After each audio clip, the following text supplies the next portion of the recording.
Module on entrepreneurship number 1. What is an entrepreneur? Are entrepreneurs superhuman beings? Do they have special gifts? You might think so, considering the celebrity status of Steve Jobs, Mark Zuckerberg and Richard Branson. The truth is that for every celebrity entrepreneur, there are hundreds that either failed or that no one has heard about. Can anybody become a soccer star? Maybe, with some talent and a lot of drive and determination. If you do long enough, you will get the hang of it.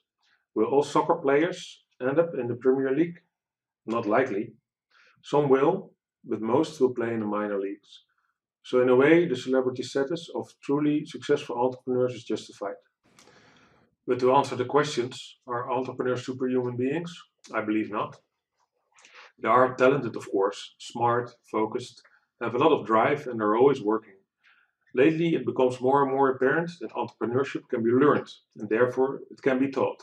Still, some talent is helpful, and you need to rack your brain to understand the essence of entrepreneurship. But mostly, it boils down to following the guidelines set out by the likes of Steve Blank, Eric Ries, Alexander Osterwalder, Guy Kawasaki, and Sarah Sarasheva.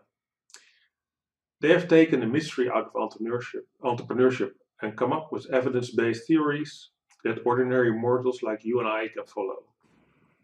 It's no problem to find definitions of entrepreneurship on the internet. They're all different, but most of them have the same 5 points in common. The first 4 points refer to personal traits, and the last point refers to the economic function of the entrepreneur. The first point refers to the fact that an entrepreneur must be both able and willing to run a business. There are plenty of people able of running a business, but they're not willing to do so. And there's plenty of aspiring entrepreneurs who want to start a business but are not able to. To be able to start a business, you need the right attitude, the right knowledge, the right skills, and most of all, you need either a lot of time or a lot of money to pursue your ideas. The second point refers to risks. No entrepreneur in his right mind likes to take risks. Entrepreneurs avoid risk whenever they can. They only accept risks when they are manageable and survivable, and if they outweigh the potential gains. When risks are taken, the burden of failure should be always, at least for a substantial part, be with the entrepreneur. That takes the risk. Just taking risks with other people's money is not what entrepreneurship is all about. Entrepreneurs are usually referred to as innovators, agents of change, challengers, rule breakers, etc. They're always trying to do things better, faster, smarter, cheaper, etc. As innovators, they are not just inventing new technologies, they're usually finding new problems for existing solutions, or they're using what they have and what they know to new uses. The last point is the economic function of the entrepreneur. According to economic reasoning, you can take a building, mix in an entrepreneur, some machines, some labor, some raw materials, some energy, and some capital, and out comes the profit. Economy is very resource oriented. What happens inside the building is considered irrelevant. The building is considered a black box. But the ratio between what goes in the black box and what comes out may differ very much from one entrepreneur to the other. So we will consider what happens inside the box, where the entrepreneur does his magic.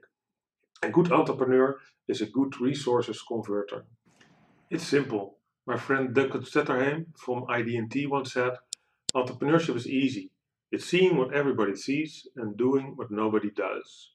Most entrepreneurs I know start with some kind of personal annoyance, something that bugs them so much that they can't let it go until they find a solution.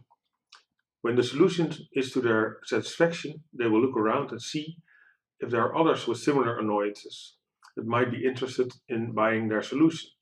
After some tweaking, the first sales might start coming in, and if the sales keep coming, you start organizing your business around the solution. Besides personal annoyances, you can also try to right a wrong or to prevent the end of something good, like Guy Kawasaki says. Life of the entrepreneur.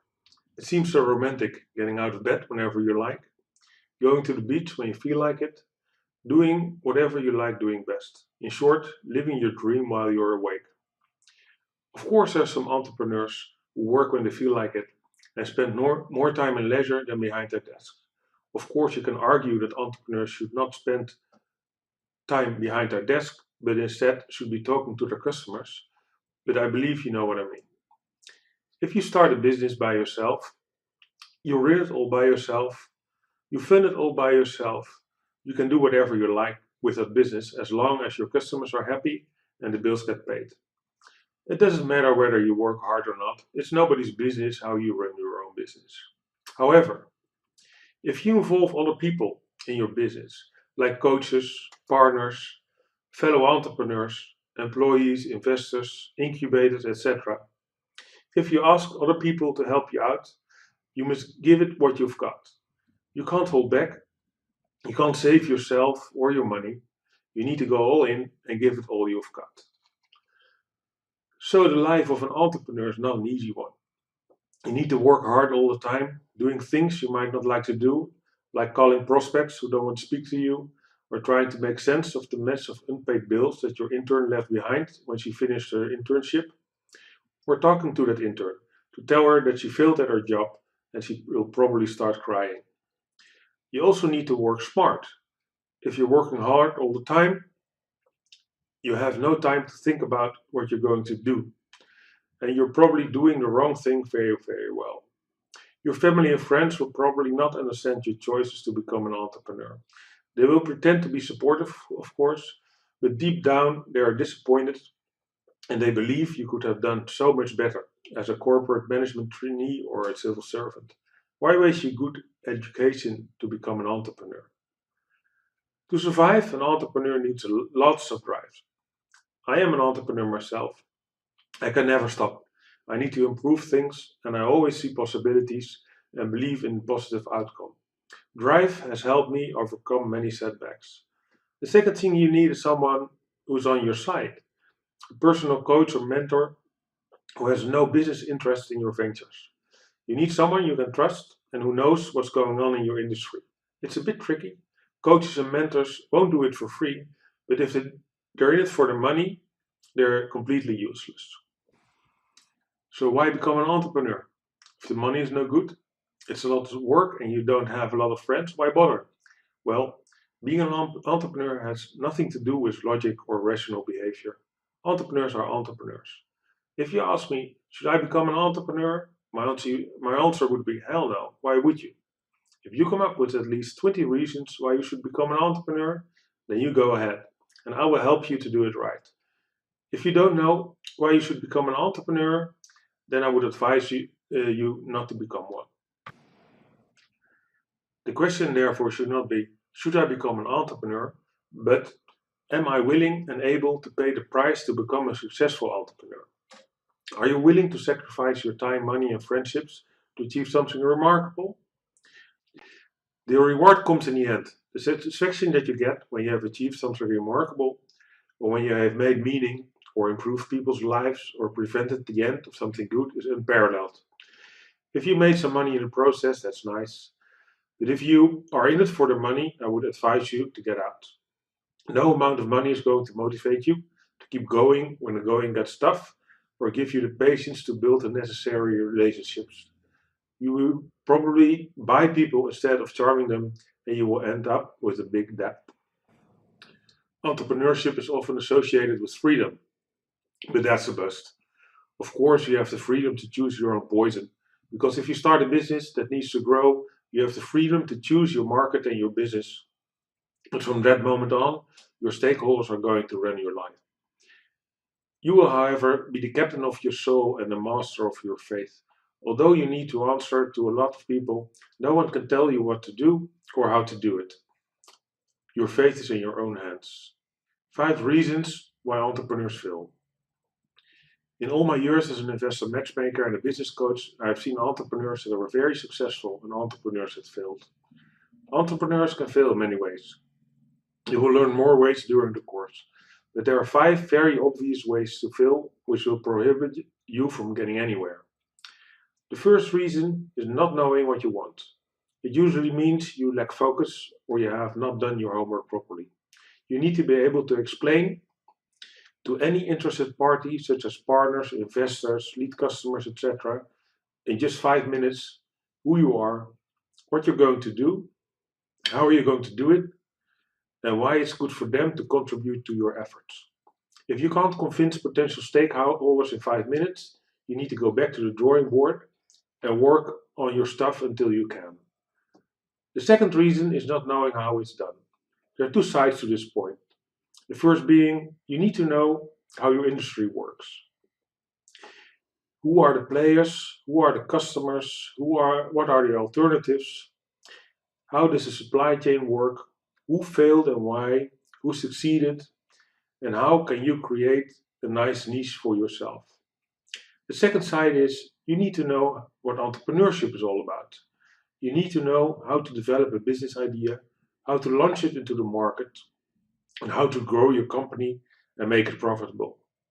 Luckily, I'm going to teach you how that's done. The third reason for failing is not willing to pay the price. If you start a business, you need to give it all you've got. And you need to be willing to go all the way. Sometimes I meet entrepreneurs who have this great idea and they're looking for someone to pay them to work on it. They are looking for an investor that's actually an employer. If they work on their idea, they get paid no matter whether the project fails or becomes a success. This is a typical example of someone that should never become an entrepreneur. Lastly, if you ask people to invest in your business, you should always be willing to share in the profits. If you can't share, you can't grow. Reason number 4 for failing is coming up with a solution that no one is willing to pay for. Maybe you have found a problem, for example, you have found a solution for the manure, shit from cows problem. You invented a machine that separates the water from the manure. The water can be used to irrigate the land and the dry stuff can be shipped to manure fermentation plants. So the big question is here, who has the problem? I know there's a problem. We don't like to smell the manure on the land. The big manure injection tanks kill the little field birds in the spring, and the ammonia and nitrates in the environment lead to overnitrification and loss of wild flora. But the question remains, who has a problem?